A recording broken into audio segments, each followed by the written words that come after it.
За 25 лет это второе нашествие крыс в наши угодья. В итоге я их победил. 2,5 месяца их нету в курятнике. Но в сарае они еще появляются, но в курятник не ногой. И вот с чем я работал.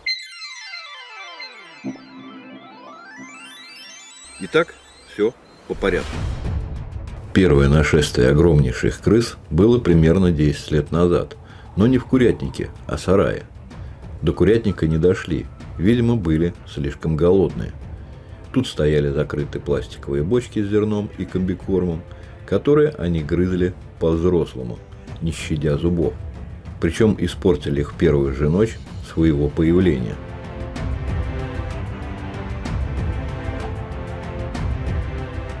Заходя в курятник, думал, так громко прячутся только кошки, с испугу. Они тут бывают, оказалось, крысы. Раскидал отраву, и они быстро исчезли. И вот появились вновь, но уже не только в сарае, а и курятнике. Пару слов о курятнике. Курятник из кругляка, он как бы вмонтирован в сарай. На полу в курятнике черновая стяжка, поверх когда-то по дуре сделал деревянные полы, которые через 3 года сгнили. И сверху уже подстилка.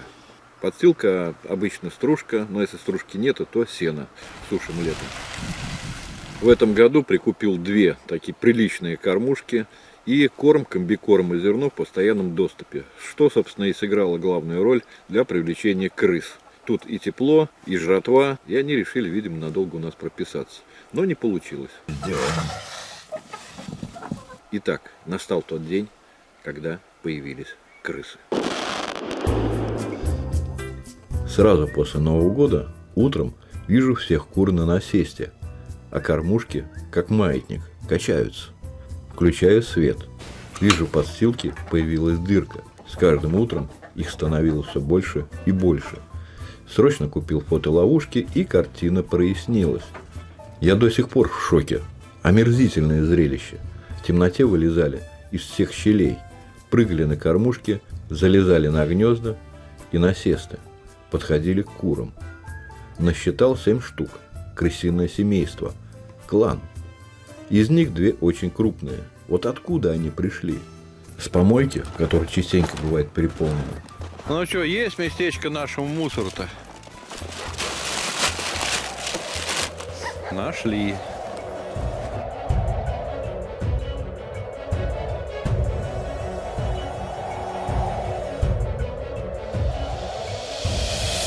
За это время я снял очень много материала. И честно скажу, особого удовольствия просматривать его я не получил. Но для того, чтобы показать вам, как это выглядит, как они могут жировать в курятнике, для этого и тратил свое время. Ох уж эти интересные создания крысы. Им приписывают очень высокий интеллект и клановую организацию, куда чужаков не пускают. Ну, как у людей. Главари, бойцы, бандиты, рабы. Главари держат фишку, руководят и поддерживают дисциплину, которая в целом на высоте. Оказывается, они посылают разведчика на дегустацию. И если через день или несколько дней остаются живы, то все стадо начинает это поедать. Некоторые, что наглее, не работают и принесенный сородичами корм просто отбирают. Размножаются до 12 раз в год, а плодовитость зависит от обилия корма – до 20 малышей за раз. Живут до 2 лет. Теперь о главном. Как я боролся и победил крыс. Пусть не до конца. В сарае они еще появляются, но в курятнике их нету уже 2,5 месяца. Погнали. Я сторонник уничтожения, а не отпугивания. А получилось и то, и то. Начал бороться постепенно, без фанатизма. В сарае в нескольких местах раскидал магазинную отраву «Крысиная смерть». Установил фотоловушки. Вижу, приходили кошки, но ее не трогают. Кстати, фотоловушки установил и на пруду. Тут выдра повадилась таскать рыбу. И, судя по следам, похоже, не одна, а тоже семейством. Вот здесь потопталась и ушла. И пошла по пруду. Там побывала. И там побывал. Пока в кадр не попали, только соседские коты по ночам бродят. Но все впереди. Что именно притянуло крыс в наш курятник? Думаю, на первом месте все-таки стоит еда, а потом уже тепло. На ночь кормушки поднимал под потолок.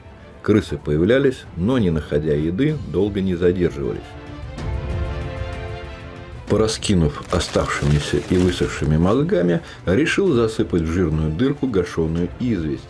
У меня только такая была. Думаю, чем черт.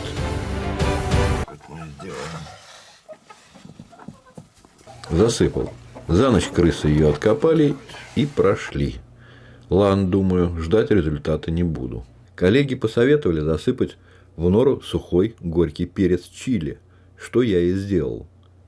Вечером, когда все куры уселись на насест, выбрал норку, что побольше, всыпал в нее чайную ложку перца и выключил свет. Утром, пока куры еще не слезли, норку засыпал. По фотоловушкам наблюдаю. Одна приходила, но потом все, исчезли. На следующий день от сарая по участку по снегу появились крупные крысиные следы. Так, вот участок, вот наш курятник. И так несколько дней подряд. Видимо, искали новое место. Вот следы пошли. Крыса большая. Крыса большая, да. И пошли, и он туда, и в конце участка. Сейчас мы туда пойдем по следу. Так это одна прошла, ты думаешь? Ну, может, это разведчик. Покружил вокруг мангала, вокруг бочки и пошла дальше. А здесь уже затоптал. А точно она туда двоим? Но дальше идут конкретные следы. Вон они. Или вторая это уже. В одну сторону и в другую сторону. Так. И куда-то сюда, наверное, в норку какую-нибудь. Говорят, если крыса попала на перец, то больше не придет никогда. Хотя в сарае они все-таки редко, но появляются. И тут угощение. Стоит отрава. Сейчас конкретно трудно сказать, что помогло. Известь или перец, фиг его знает. Но в любом случае помогло. Поэтому, если вдруг у кого-то они заведутся, или у меня, не дай бог, я знаю, чем я буду с ними бороться. Говорят, помогает еще и деготь.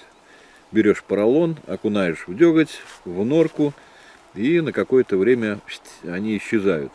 Но ведь запах дегтя не так приятен, и потом он выветривается. А вы что думаете? Наверняка у вас тоже есть, наверняка.